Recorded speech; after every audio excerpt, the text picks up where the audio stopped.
Hello everyone, welcome back to my channel. তো আজকে আমরা বৌদির সাথে দেখা করে এখন চলে যাচ্ছি ফুলের মার্কেটে ঠাকুরনগরে।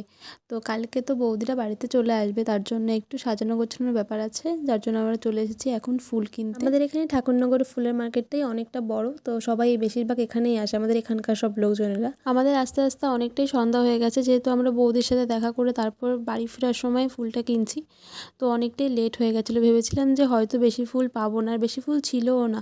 অন্য সাইডে তো একদমই খালি হয়ে গেছিলো, তো এখানে দেখলাম অনেকটাই ফুল আছে, এখান থেকে নিয়ে নিলাম। সাজানো হবে কালকে, কিন্তু আজকে এই ফুলগুলো কিনে নিচ্ছি, কারণ কালকে হয়তো সকালবেলা আসতে পারবো না, কারণ কালকে সকালে অন্য অন্য কাজের চাপ থাকবে, তারপর আবার ওখানে যাওয়া সময় হয়ে উঠবে না। আমি মোটামুটি নিয়ে নিয়েছি 4 রকমের ফুল, চেরি ফুল, 2 কালারের গাঁদা, আর নিয়েছি গোলাপ ফুল। নেওয়া হয়ে গেছে, এখন আমরা চলে আসলাম গোবরডাঙ্গাতে।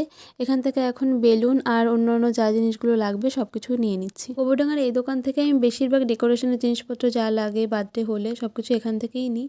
তো এই দোকানে সব কিছুই মোটামুটি পাওয়া যায়। তো এখন আমরা যাব বাড়ি। দাদা বাড়ি যাওয়ার সময় কুল কিনে নিল। তো আজকের মতো আমাদের মোটামুটি কেনাকাটা কমপ্লিট হয়ে গেছে, আর এখন আমরা যাচ্ছি বাড়ি। আর কালকে কেমনভাবে সাজাবো সবটাই তো তোমাদেরকে দেখাবো। তো আজকের জন্য এইটুকুই, দেখা হচ্ছে নেক্সট ভিডিওতে। টাটা।